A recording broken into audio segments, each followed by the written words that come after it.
दोस्तों नमस्कार, जोहार ही चलते हैं झारखंड सुबह की ताजा खबरों की ओर। लेकिन उससे पहले अगर आपने अभी तक इस चैनल को सब्सक्राइब नहीं किया तो सब्सक्राइब कर लीजिए, जिससे कि आपको झारखंड सुबह की ताजा खबर रोजाना मिलती रहे।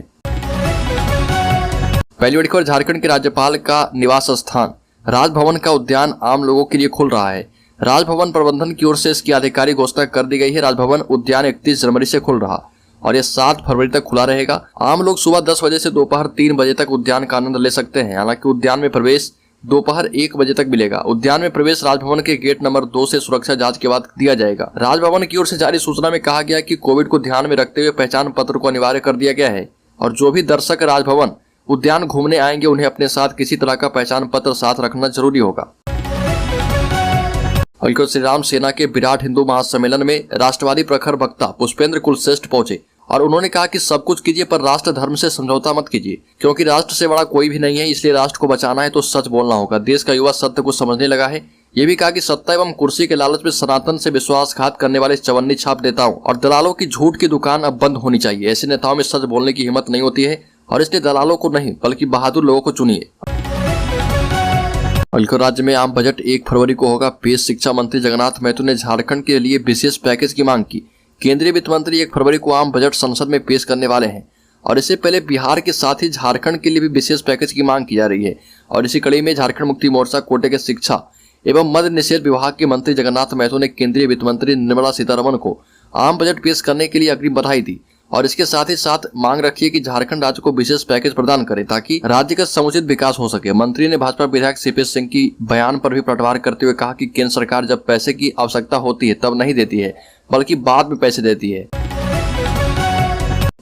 उधार पर चल रहे झारखंड के आंगनबाड़ी केंद्र सेविका सहायिका को हो रही केंद्र चलाने में परेशानी। झारखंड के ज्यादातर आंगनबाड़ी केंद्रों का संचालन उधार पर हो रहा और इस कारण आंगनबाड़ी सेविकाओं और सहायिकाओं को परेशानी का सामना करना पड़ रहा। आंगनबाड़ी कर्मियों का कहना है कि मुश्किल से आंगनबाड़ी केंद्र का संचालन हो पा रहा। वही सरकार और विभाग के अधिकारी सूद नहीं ले रहे।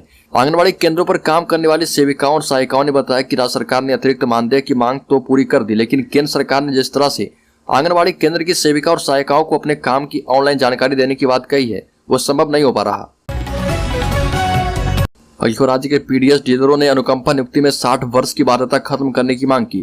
Fair price shop dealers association ने पीडीएस डीलरों की अनुकंपा नियुक्ति के सिलसिले में झारखंड सरकार की अधिसूचना को डीलरों के साथ अन्याय बताया। इस सिलसिले में डीलरों के एक प्रतिनिधिमंडल ने स्वास्थ्य मंत्री बन्ना गुप्ता से मुलाकात की एवं उन्हें मांग पत्र सौंपा। सौंपे गए मांग पत्र में एसोसिएशन ने कहा कि पूरे राज्य में 25,000 से ज्यादा पीडीएस डीलर हैं जो सरकार के दिशा निर्देशों का पालन करते हुए खाद्यान्न वितरण करते हैं और इसके एवज में उन्हें प्रति किलोग्राम 1 रुपया कमीशन के तौर पर प्राप्त होता है, जिससे वो अपने परिवार का भरण पोषण करते हैं। झारखंड सरकार ने लक्षित जन वितरण प्रणाली आदेश 2022 जारी किया, जिसमें बहुत सारी खामियां हैं। 11 फरवरी से आदिवासी सिंगल करेंगे अनिश्चितकालीन रेल रोड चक्का जाम। 50 जिलों में जारी रहेगा यह अभियान। बरांग बुरु को आदिवासी को सौंपने और सरना धर्म कोड जल्द लागू करने की मांग को लेकर आदिवासी सिंगल पूर्वी भारत के 50 जिलों में 11 फरवरी से रेल रोड चक्का जाम करेगा। इससे पहले झारखंड, बंगाल, बिहार, उड़ीसा, असम के 50 जिला मुख्यालय में मशाल जुलूस निकाला जाएगा। आदिवासी सिंगल के राष्ट्रीय अध्यक्ष और पूर्व सांसद सालखर मुर्मू ने जामताड़ा में आयोजित एक प्रेस कॉन्फ्रेंस के दौरान इसकी जानकारी दी है। देवघर के दलित बस्ती में लगी भीषण आग, 12 से अधिक झोपड़ियां जलकर राख। देवघर के प्राइवेट बस स्टैंड के पीछे स्थित क्लब ग्राउंड के दलित बस्ती में रविवार के दरमियान रात करीब 2:30 बजे भीषण आग लग गई और इसमें 12 से अधिक झोपड़ियां जलकर राख हो गई। इस हादसे में जिन लोगों की झोपड़ियां जली है वह दलित सफाई कर्मी की है और ये झोपड़ियां प्लास्टिक और बांस आदि से बने थे। स्थानीय लोगों के मुताबिक इस घटना में कई मवेशियों की जलकर मौत हो गई है। झारखंड के गोड्डा में दुष्कर्म के दोषी को 20 साल की जेल की सजा।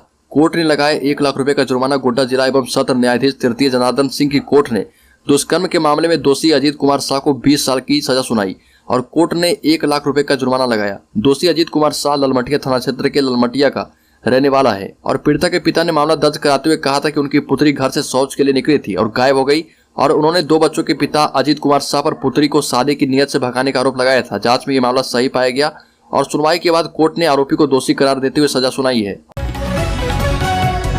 जेसीए रांची के बाद झारखंड को मिलेगा एक और शानदार क्रिकेट स्टेडियम। लौनगरी जमशेदपुर के क्रिकेट प्रेमियों के लिए अच्छी खबर है। टाटा स्टील और झारखंड स्टेट क्रिकेट एसोसिएशन मिलकर के एक नए स्टेडियम के विकल्प में जमीन तलाशना शुरू कर चुके हैं। नए स्टेडियम में खिलाड़ियों के लिए इंडोर और आउटडोर प्रैक्टिस की सुविधा के अलावा रहने की सुविधा भी होगी। बाकायदा इसमें स्विमिंग पूल भी बनेगा। जमशेदपुर के ऐतिहासिक कीनन स्टेडियम के विस्तार की काफी दिनों से चर्चा चल रही है। अलकर हॉकी विश्व कप का फाइनल मैच देखने ओडिशा पहुंचे मुख्यमंत्री हेमंत सोरेन। 15वें हॉकी विश्व कप पुरुष 2023 फाइनल मैच देखने मुख्यमंत्री हेमंत सोरेन ओडिशा के भुवनेश्वर पहुंचे। बीजू पटनायक एयरपोर्ट भुवनेश्वर पहुंचने पर मुख्यमंत्री का भव्य स्वागत किया गया। मुख्यमंत्री Shri Hemant Soren the Kalinga hockey stadium Bhubaneswar में आयोजित 15वें हॉकी विश्व कप 2023 फाइनल मैच के दौरान स्टेडियम पर मौजूद रहेंगे और फाइनल मुकाबला जर्मनी और बेल्जियम के बीच खेला जाएगा। अलकर राज्य के पूर्वी सिंहभूम क्षेत्र के उत्कृष्ट एवं आदर्श विद्यालय में 157 शिक्षकों की होगी नियुक्ति। स्कूली शिक्षा एवं साक्षरता विभाग शैक्षणिक गुणवत्ता को बढ़ाने के लिए 80 उत्कृष्ट विद्यालय स्कूल ऑफ एक्सीलेंस की शुरुआत कर रही है और इसमें शिक्षकों की बहाली के साथ राज्य के अलग अलग जिलों में मौजूद आदर्श विद्यालय में भी शिक्षकों की बहाली होगी और दोनों ही कोटि के विद्यालय में संविदा के आधार पर शिक्षकों की बहाली होगी और इसके लिए पूर्वी सिंहभूम जिला शिक्षा विभाग ने विज्ञापन जारी कर दिया है। विज्ञापन के मुताबिक स्नातक प्रशिक्षित उम्मीदवार यानी टीजीटी के लिए 98 पदों पर, जबकि स्नातकोत्तर प्रशिक्षित उम्मीदवार यानी पीजीटी के लिए 59 पदों पर शिक्षकों की बहाली होगी और इस बहाली में स्नातक एवं स्नातकोत्तर प्रशिक्षित उम्मीदवार ही आवेदन कर सकते हैं। अलकर झारखंड मैट्रिक बोर्ड परीक्षाएं 14 मार्च से। झारखंड बोर्ड मैट्रिक परीक्षा 2023 की तैयारी में जुटे छात्र छात्राओं के लिए महत्वपूर्ण अपडेट है। झारखंड एकेडमिक काउंसिल के द्वारा वर्ष 2022-23 के लिए इस साल 14 मार्च से आयोजित की जाने वाली मैट्रिक बोर्ड परीक्षाओं में सम्मिलित होने के लिए परीक्षा फॉर्म भरे स्टूडेंट्स के लिए एडमिट कार्ड जल्द ही जारी किए जाएंगे। काउंसिल के द्वारा जैक बोर्ड 10वीं एडमिट कार्ड 2023 डाउनलोड लिंक को आधिकारिक वेबसाइट jack.jharkhand.government.in पर एक्टिव किया जाएगा। हालांकि स्कूलों के द्वारा अपने अपने पंजीकृत छात्र छात्राओं के लिए प्रवेश पत्र डाउनलोड करके उन्हें वितरित किए जाएंगे। अलकर अब राज्य में गोवंश का होगा अंतिम संस्कार। सींजो गांव में पहले मुक्तिधाम का कृषि मंत्री ने किया शिलान्यास। आपको बता दें कि कृषि मंत्री बादल पत्रलेख ने कहा कि पलामू जिले के नावा बाजार प्रखंड के सींजो गांव में अब गोवंश का अंतिम संस्कार किया जाएगा। हिंदू आस्था का सम्मान करते हुए झारखंड सरकार ने यह गो मुक्तिधाम बनाने की प्रक्रिया शुरू कर दी है और यह राज्य का पहला गो मुक्तिधाम होगा। कृषि मंत्री ने कहा कि राज्य सरकार ने प्रथम चरण में सभी प्रमंडलों में गो मुक्तिधाम निर्माण कराने का निर्णय किया है और इसके बाद सभी जिलों में ऐसी पहल की जाएगी। उपायुक्तों को इसके लिए जमीन चिन्हित करने का आदेश दिया गया है। साथ ही कृषि मंत्री बादल पत्रलेख ने कहा कि पशु चिकित्सालय के लिए जल्द ही हम एम्बुलेंस की व्यवस्था करने जा रहे हैं और यह पशुपालन के क्षेत्र में एक बड़ी उपलब्धि होगी। अलकर धनबाद में हाजरा अस्पताल अग्निकांड की जांच करने पहुंची फॉरेंसिक टीम। हॉस्पिटल परिसर किया गया सील। हाजरा मेमोरियल हॉस्पिटल में आगजनी की घटना में डॉक्टर दंपति समेत 5 की मौत के मामले में रांची से फॉरेंसिक टीम जांच के लिए अस्पताल पहुंच चुकी है। फॉरेंसिक टीम ने कार्रवाई शुरू कर दी है। टीम के सदस्य पूरे अस्पताल परिसर और अगलगी होने वाले क्षेत्र की वीडियोग्राफी कर रहे। फॉरेंसिक टीम के सदस्य हर जगह से विभिन्न प्रकार के सैंपल एकत्रित कर रहे। फॉरेंसिक टीम ने डॉक्टर दंपति के बेडरूम में भी जांच की है और यहां पर किस हालत में डॉक्टर दंपति और उनके रिश्तेदार की जान गई है, इसकी पड़ताल शुरू कर दी गई है। अलकर झारखंड में हाथ से हाथ जोड़ो कांग्रेस के अभियान का शुभारंभ करेंगे मल्लिकार्जुन खड़गे। 11 फरवरी से होगी शुरुआत। झारखंड में कांग्रेस के हाथ से हाथ जोड़ो अभियान का शुभारंभ करने के लिए राष्ट्रीय अध्यक्ष मल्लिकार्जुन खड़गे ने झारखंड में कार्यक्रम आयोजित करने को लेकर सहमति प्रदान कर दी है और वो 11 फरवरी को झारखंड में इस कार्यक्रम का शुभारंभ करेंगे। राष्ट्रीय स्तर पर 26 जनवरी 2023 से प्रारंभ इस अभियान की औपचारिक शुरुआत फरवरी के दूसरे सप्ताह में होने की संभावना है और हाथ से हाथ जोड़ो अभियान में अभय मुद्रा पार्टी का चुनाव चिन्ह है। झारखंड में हाथ से हाथ जोड़ो अभियान भारत जोड़ो यात्रा का दूसरा चरण है और उसके तहत 2 महीने के लिए पदयात्रा हर गांव और मतदान केंद्र को कवर करना लक्ष्य है। बेरोजगारी महंगाई जैसे मुद्दे पर आम लोगों को जोड़ने का लक्ष्य कांग्रेस ने शुरू कर दिया है।